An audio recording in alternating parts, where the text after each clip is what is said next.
బాగుంటుందని మీ ద్వారా కోరుతున్నాను అధ్యక్ష. మంత్రి గారు నోట్ చేసుకోవడం జరిగింది అధ్యక్ష. శ్రీ నవీన్ యాదవ్ గారు.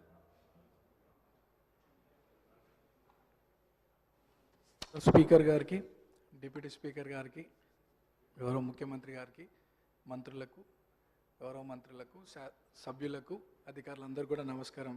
స్పీకర్ సార్, ఫస్ట్ టైం మాట్లాడుతున్నందుకు చాలా హ్యాపీగా ఫీల్ అవుతూ మీకు ధన్యవాదాలు తెలియజేస్తూ, గత 2 సంవత్సరాల క్రితం ఇదే సభలో గౌరవ ముఖ్యమంత్రి గారు ఒకానొక సందర్భంలో పేరు ప్రస్తావించడం, 2 సంవత్సరాల లోపే ఇక్కడ ఈ సభలో తోటి సభ్యుడిగా రావడం చాలా అదృష్టంగా, గౌరవంగా భావిస్తూ అధ్యక్ష, మా సామాన్య కుటుంబం నుండి వచ్చినటువంటి నాకు ప్రజాసేవ కల్పించే అవకాశం కల్పించినటువంటి మా ముఖ్యమంత్రి గారికి, కాంగ్రెస్ పార్టీ పెద్దలకు ఈ అవకాశాన్ని స్వాగతిస్తూ, మా ప్రాంత ప్రజలందరూ కూడా నన్ను ఆశీర్వదించి సభకు పంపించడం వల్ల అందరికి కూడా మనసారా కృతజ్ఞతలు తెలియజేస్తూ, సార్ ఈ సభలో మాట్లాడే ప్రతి మాట, ప్రతి అంశం కూడా ప్రజల జీవితాలతో ముడిపడింది కాబట్టి సభ గౌరవిస్తూ, సభ మర్యాదలను పాటిస్తూ ముందుకు సాగుతానని, మా ప్రాంత ప్రజల యొక్క సమస్యలు పరిష్కరించడానికి గౌరవ ముఖ్యమంత్రి గారి ఆశీస్సులతో, సలహాలు, సూచనలతో మా ప్రాంత ప్రజల సమస్యలు పరిష్కరిస్తూ వారి సంక్షేమ అభివృద్ధి కోసం సాగుతాను ముందుకి,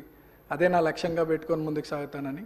అట్లానే మా ప్రాంతంలో కృష్ణానగర్ అనే ఒక ఏరియా ఉంది సార్, దాదాపు 30-40 సంవత్సరాల నుండి అక్కడ వర్షాకాలంలో చాలా వర్షం వల్ల చాలా ఇబ్బందులకు గురవుతున్నారు ప్రజలు. మా మంత్రులు అధికారుల దృష్టికి తీసుకెళ్ళినారు, అది పని కొద్దిగా ఆలస్యం అవుతుంది, తొందరగా పూర్తి చేయాలని ఒకటి సభ ద్వారా కోరుకుంటున్నాను.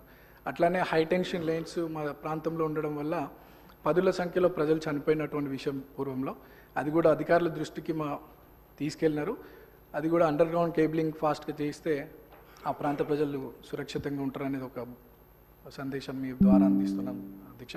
అండ్ చాలామంది పిల్లలు కూడా అక్కడ చదువుకొని 10th తర్వాత ఫైనాన్షియల్ ప్రాబ్లం వల్ల చదువుకోలేని పరిస్థితి. సో అక్కడ ఒక ఇంటర్మీడియట్ అండ్ డిగ్రీ కాలేజ్ కూడా వస్తే బాగుంటుందని ఒక అభిప్రాయం తెలియజేస్తూ, నాకు ఈ అవకాశం ఇచ్చినటువంటి మీకు థ్యాంక్స్. మినిస్టర్ గారు. సభ్యులు చెప్పిన అంశాలని నోట్ చేసుకోవడం జరిగింది అధ్యక్ష. శ్రీ కేఆర్ నాగరాజు గారు. ధన్యవాదాలు అధ్యక్ష.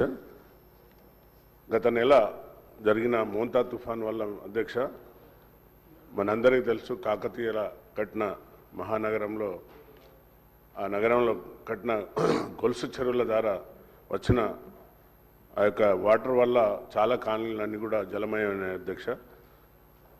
గౌరవ ముఖ్యమంత్రి గారు తక్షణమే వరంగల్ నగరాన్ని విజిట్ చేసి తగిన సూచనలు ఇచ్చి అధికారులకు, అలాగే ఎవరైతే బాధితులు ఉన్నారో వాళ్ళందరికీ